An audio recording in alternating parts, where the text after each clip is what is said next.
श्री राधा वल्लभ लाल की जय।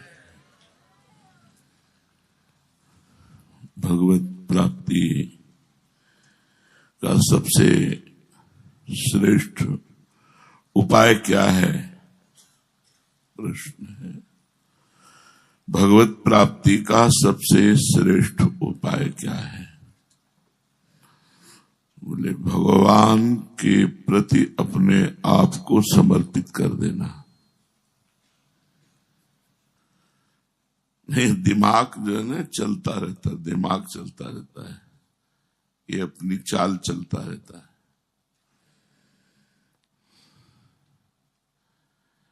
जब तक ये दिमाग चलता रहता है तो दिल में ताला लगा रहता है जब दिल चलता है तो दिमाग बंद हो जाता है। दिल से प्रेम होता है, दिमाग से बुद्धि चलती है। बुद्धि, दिमाग और दिल से प्रेम होता है। बोले दिल से कह रहे हो या दिमाग से कह रहे हो? किसी से सही बात प्रमाणित करने के लिए कहा जाता है हृदय से कह रहे हो आप, दिल से कह रहे हो? प्रायः लोग दिल बंद रखते हैं और दिमाग का प्रयोग करते हैं, लेकिन परमार्थ में दिमाग बंद कर दिया जाता है और दिल से काम लिया जाता है। बहुत महापुरुषों के वचन हैं। असल में ऊंचा साधक वही है जो सर्वथा सर्वतो भावेन अपने को प्रभु पर छोड़ दे और जैसे बने वैसे भजन कर रहा है, बस। कोई प्रश्न नहीं, कोई तर्क नहीं। भगवान ने जब गोपियों को चीर हरण लीला की तो एक शब्द कहा था, इतना करने पर भी तुम्हारे अंदर मेरे प्रति दोष दृष्टि नहीं आई, इसीलिए जाओ, अगली पूर्णिमा को तुम हमारा सानिध्य प्राप्त करोगे, हमारे साथ रास विलास करोगे। बलि जी को इतना भगवान ने बांधा, सब किया और कहा तुम्हारी दोष दृष्टि मेरे ऊपर नहीं हुई, इसलिए जाओ, मैं तुम्हारा स्वयं द्वारपाल बन करके तुम्हारे दरवाजे पर इसी वामन रूप से खड़ा रहूंगा। इष्ट के प्रति निर्दोष भावना, सर्वतो भावेन अपने आप को ऐसे कर, ये सबसे कठिन बात है। कठिन बात है, ये सबसे कठिन बात है। हमारा जोर इसी पे रहता है। नित्य निरंतर नया उत्साह उसको प्राप्त होता है भजन करने का, जिसकी अनन्य उत्कंठा जागृत होती है, उसकी इस तरह की वृत्ति हो जाती है जैसी वृत्तासुर की अंतिम समय में हुई। न नाक पृष्ठम न च पारमेष्ठ्यम न सार्वभौमम न रसाधिपत्यम न योग सिद्धि पुनर्भवम वा समंजसत्वा विरहै कांक्षे अजात पक्षा इव मातरम खगा स्तन्यम यथावत्सतरा क्षुधार्ता प्रियम प्रियेव विशितम विषण्णा मनोरविंदाक्ष दिदृक्षते त्वाम। हे प्रभु, नाक पृष्ठम, मैं तुम्हें छोड़कर स्वर्ग का पद नहीं चाहता। न पारमेष्ठ्यम, परमेष्ठी पद ब्रह्मा के पद को कहते हैं, मैं आपको छोड़कर ब्रह्मा का पद भी नहीं चाहता। अंतिम समय वृत्तासुर कह रहे, न सार्वभौमम, न इस पृथ्वी लोक का राज्य चाहता हूं, न रसाधिपत्यम, न रसातल का राज्य चाहता हूं, न योग सिद्धि, न योग की कोई सिद्धि चाहता हूं, और न अपुनर्भवम वा, मैं जन्म मरण से भी मोक्ष नहीं चाहता। समंजसात्वा विरह्य कांक्षे, बस हर समय मैं आपके विरह में व्याकुल रहूं, आपके चिंतन में व्याकुल रहूं। समंजसात्वा विरह्य कांक्षे।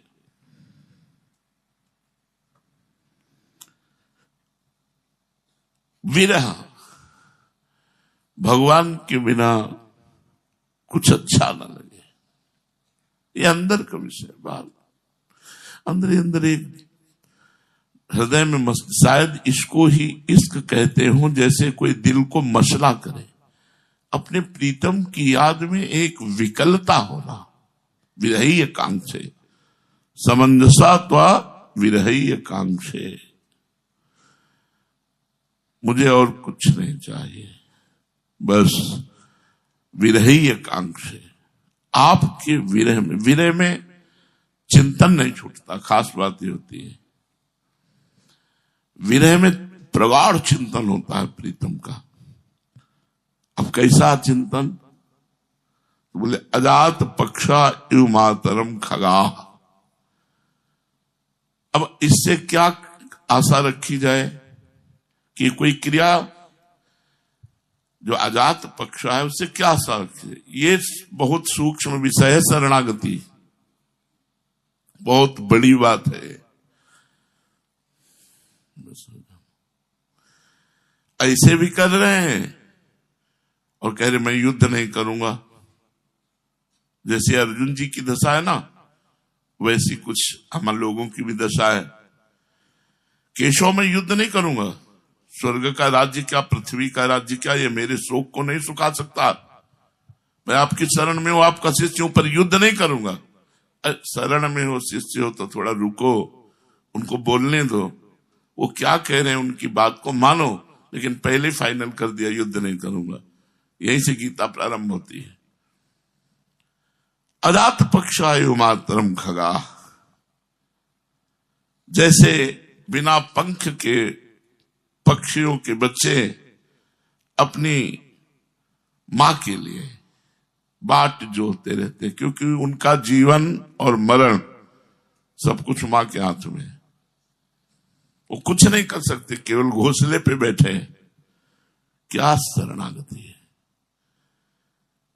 एक शरणागति ये बताई कि अजात पक्षायु मातरम खगा, केवल भरोसे पे बैठे हैं, आश्रय पे बैठे हैं, निर्दोष दृष्टि करके। शरणागत में सबसे बड़ी सावधानी की जरूरत यह है कि अपने आराध्य देव के विधान में दोष दृष्टि ना करना। कई कई दिन भूखे रख सकते हैं, अपमानित करवा सकते हैं, निष्कासित करवा सकते हैं, तिरस्कार करवा सकते हैं। तो आप तो कहोगे हम तो शरणागत हैं। तो फिर प्रश्न कैसा है? फिर प्रश्न कैसा? जब शरणागत है तो प्रश्न, बहादुर हो फिर क्या बात है? फिर क्या चिंता करनी है? पर वो ऐसा होगा कि अजात पक्षायु मातरम खगा हमें सबसे ज्यादा प्रिय शब्द है। हम प्राय जब शरणागति पे बोलते तो ये शब्द जरूर बोलते हैं, अजात पक्षायु मातरम खगा। पता नहीं अहंकार के कारण समझ में नहीं आता, नहीं तो हम कुछ नहीं कर सकते, कुछ नहीं कर सकते, कुछ नहीं कर सकते। एक बार राधा भी नहीं बोल सकते। यदि किशोरी जी ना चाहे तो एक बार राधा भी नहीं बोल सकते। अगर राधा राधा बोल रहे हैं तो उनकी कृपा से, वृंदावन में डोल रहे हैं तो उनकी कृपा से, जो कुछ है उनकी कृपा, कृपा, इसके अलावा कुछ नहीं कर सके। भगवान की शरणागति के विषय में ककाहरा का भी पता नहीं है। बहुत सुंदर प्रसंग है, सुनोगे तो सब संशय मिट जाएंगे। अजात पक्षायु, वो पक्षी से क्या आशा की जा सकती जिसके पंख नहीं निकले? आशा करना भी अज्ञानता ही होगी। ऐसे हम शरणागत हैं। हमसे कोई आशा शरण न करे। अजात पक्षायु मातरम खगा। और दूसरा, कहा स्तन्यम यथा वत्सतरा क्षुधार्ता। जैसे क्षुधार्ता माने भूख से पीड़ित, क्षुधा आर्ता भूख से पीड़ित गाय का बछड़ा अपनी माता गौ का स्तन्यम स्तन पान करने के लिए, क्योंकि वो घास नहीं चर सकता, वो अभी कुछ भूसा आदि नहीं खा सकता, वो केवल अपनी मां के दूध से पोषित है। तो जैसे क्षुधार्त स्तन पान के लिए गौ का बछड़ा सिर्फ गाय का चिंतन करता है, न घास का, न अन्न का, न किसी और वस्तु का, उसकी क्षुधा की पूर्ति गौ के स्तन पान से ही होगी। भगवान से प्रार्थना कर रहे हैं कि हमारी शरणागति ऐसी हो, अजात पक्षा इव मातरम खगा स्तन्यम यथावत्सतरा क्षुधार्ता। जैसे गौ का स्तन पान करने के लिए बछड़ा व्याकुल होकर क्षुधा से केवल गाय का चिंतन करता है, ऐसा। और आगे प्रियम प्रियेवो विशुतम विषर्णा मनोरविंदाक्ष दिदक्षते। तो आप जैसे पतिव्रता स्त्री अपने परदेश गए हुए पति के मिलन के लिए वो हर समय व्याकुल रहती है, वो सोनी लगा रही है, रसोई बना रही है, सास ससुर की सेवा कर रही है, पर उसका चिंतन केवल अपने परदेश गए पति के मिलन की, कब आए, कब मैं भर अखबार उनसे मिलूं, कब भर नेत्र उनको देखूं।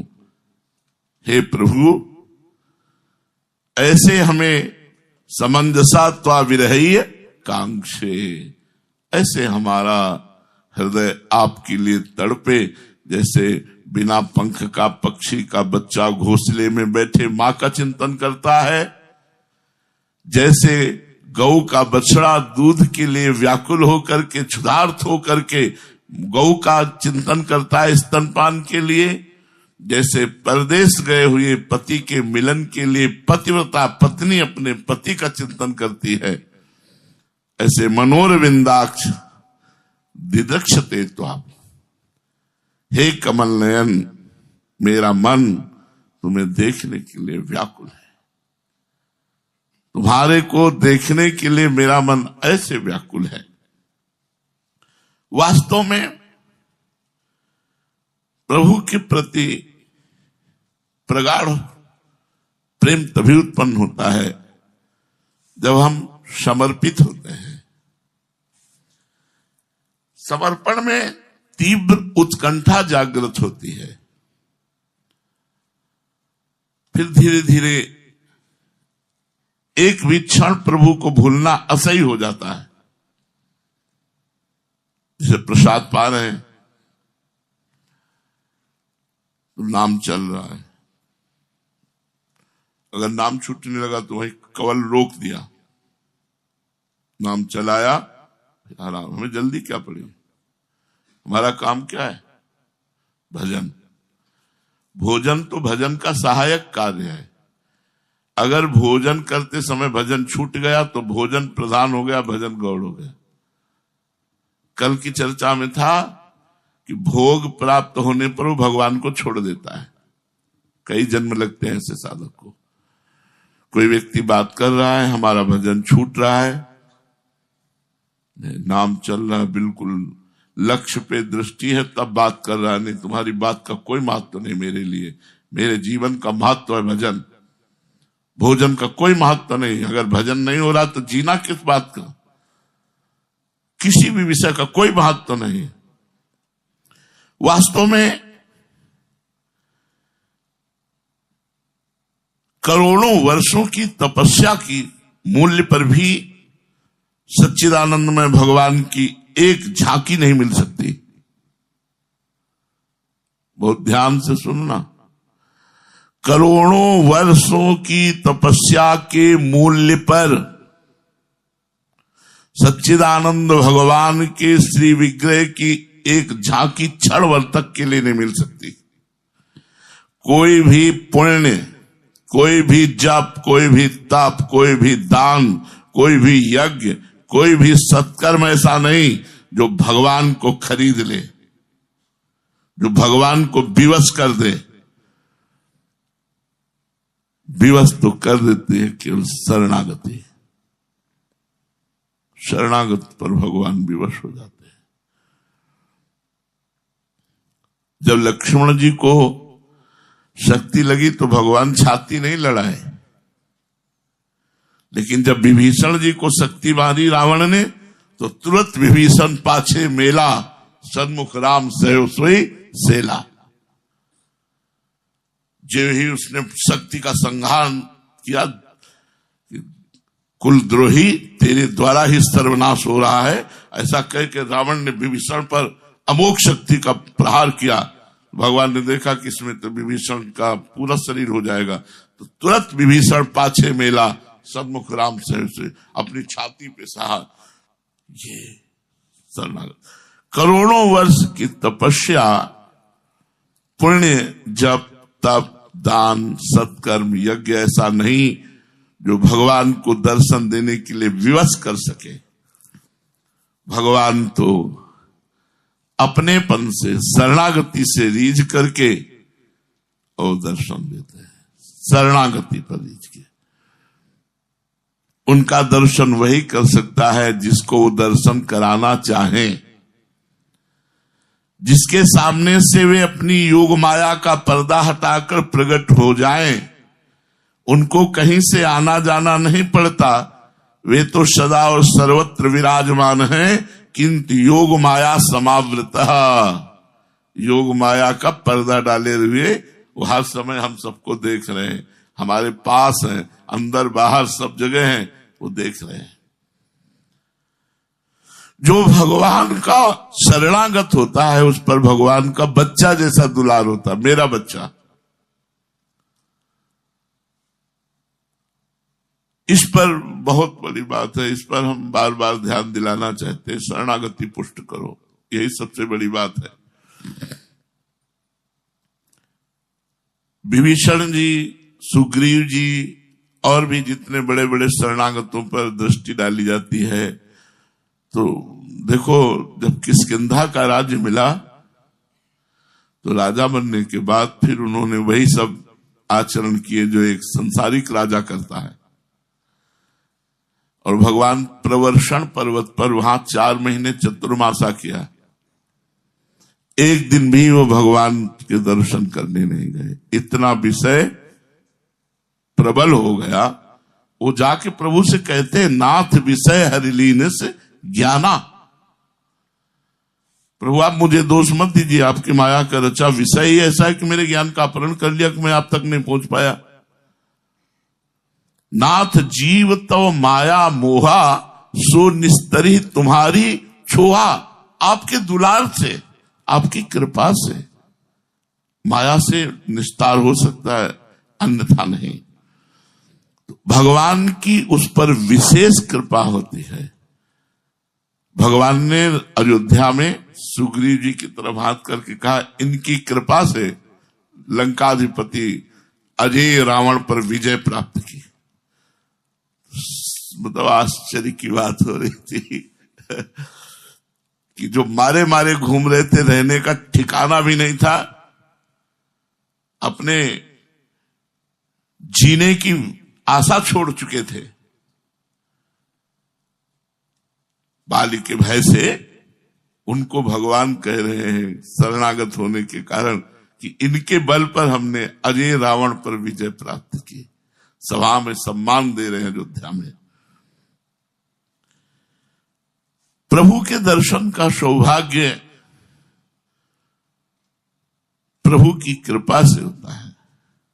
जब प्रभु देखते हैं कि मेरे सिवा इसका कोई नहीं है, मेरे सिवा इसका कोई आश्रय नहीं, बस यही बात, न कोई व्यक्ति न कोई